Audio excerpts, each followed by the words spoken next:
Time to make one of my favorite treats, Guyanese pine tarts. So you're going to grab a can of crushed pineapples and then you're going to strain the pineapples. Then you're going to put it in the pan and have the heat at medium-high heat.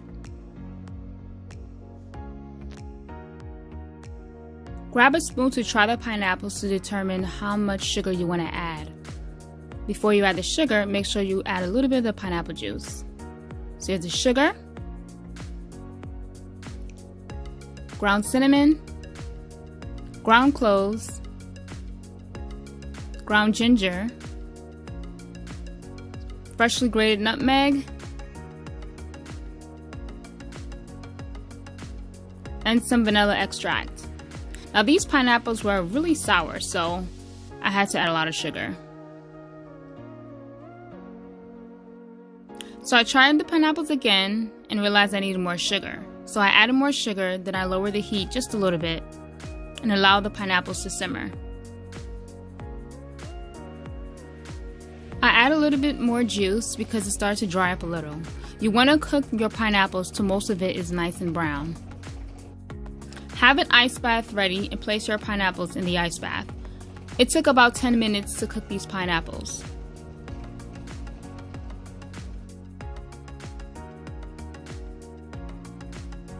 You can prepare 2 pans with oil and parchment. Make sure you put the oil underneath the parchment and on top of it as well. Now let's cut up some butter. Placing a wet napkin underneath a cutting board can ensure that your cutting board doesn't move while it's in use.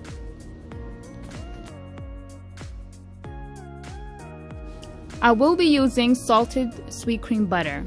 This one stick is 112 grams and I'm going to chop it up into small cubes.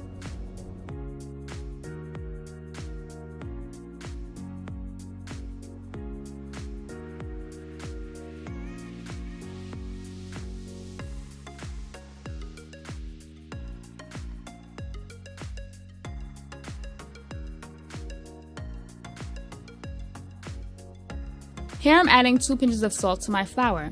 Now for my pine tarts, the fat to flour ratio is 1:2. The fat consists of equal parts of butter and shortening, each weighing at 112 grams. So when you add those two together, you get 224 grams. To get your flour amount, just multiply the 224 by 2. Boom, 448 grams of flour. So to cut the fat into the flour, you can use a fork, a potato masher, or a bowl scraper. So I'm going to start off using a bowl scraper so you can see quickly how I use that to cut the fat into the flour. So here's an example of me using a fork.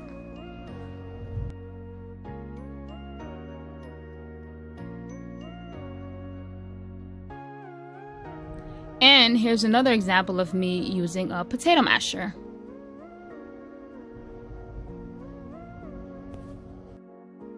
Whatever you feel comfortable with, use it.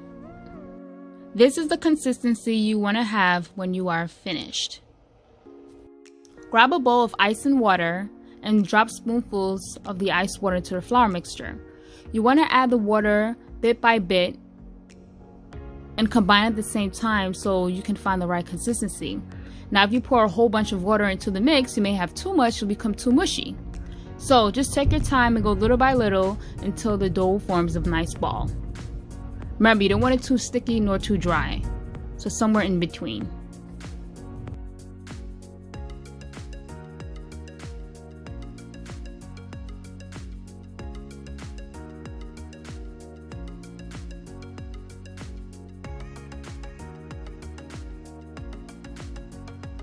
You're going to cut your dough in half, place one aside and place the other one in the fridge. Wrap it nice and tight in plastic wrap. Add some all-purpose flour to your counter and on top of the dough as well, and begin to roll your dough out. You want to make sure it's nice and flat and very thin.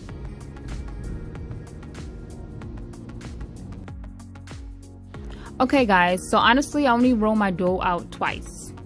After 2 times your dough becomes stiff and it won't be as flaky because you're basically overworking it. So I usually just cut my losses and get rid of it after the second roll out. So right now I'm using the big rings, and I'm just gonna combine the scraps, wrap it up, and put it in the fridge so it can be ready for the second roll out.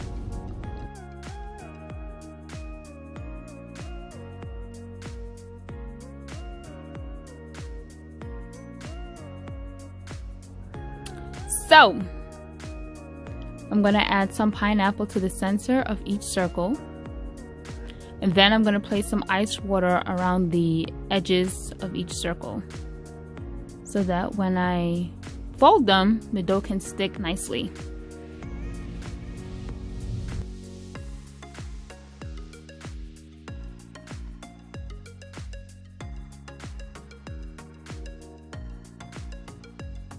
So with my bench scraper, I'm folding off one side to the center, then I'll fold the other side into the center and just bring the bottom right up to the middle.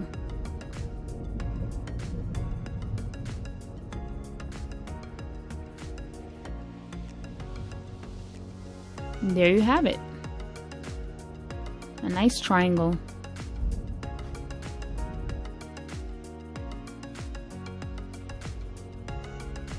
Here I'm doing again so you guys can see. Left in the middle, right in the middle, bottom up to the center.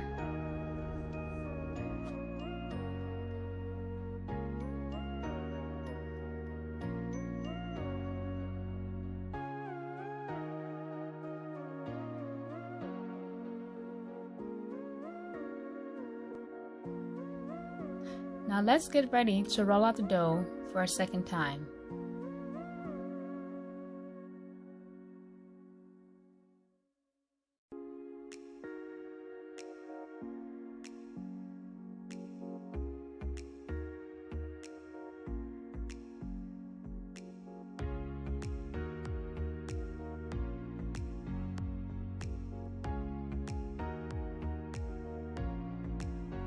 So now I'm using a small ring,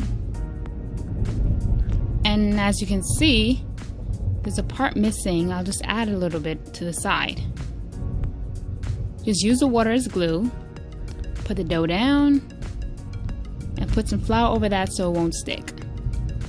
Then you just roll it out so it's the same thickness as the other dough. Boom. Problem solved.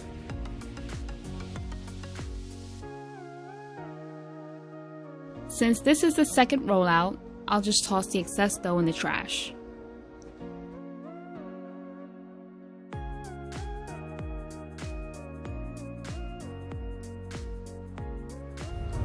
So here I am showing you how I do the small ones. And around this time you can preheat your oven to 350 degrees Fahrenheit.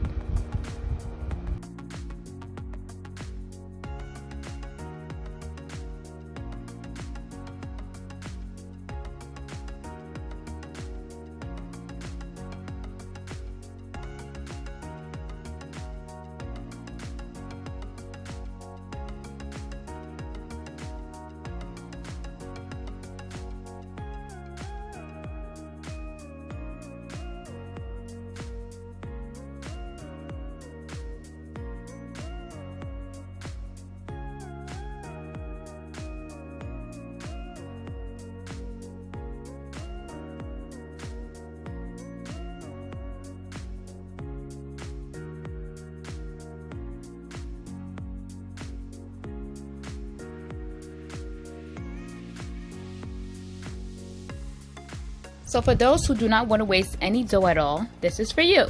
So just grab a piece of the dough, form a little circle, and try to roll out the dough into a circular shape. And then from there, you can add your water, ice cold water to the edges, and your pineapple to the center.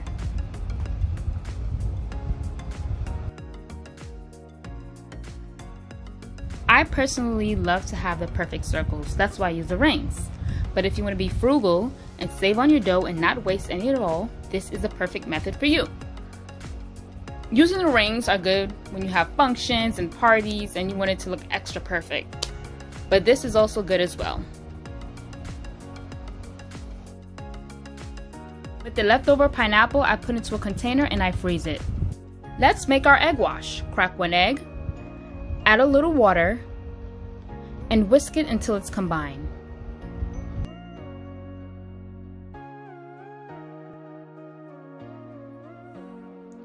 Brush your egg wash onto your pine tarts. Then you're going to bake them in the oven at 350 degrees Fahrenheit for 20 to 30 minutes. Your pine tarts will be ready when they're nice and brown on top and hard to the touch. If they feel soft, place them back in the oven for 5 to 10 minutes depending on how they feel.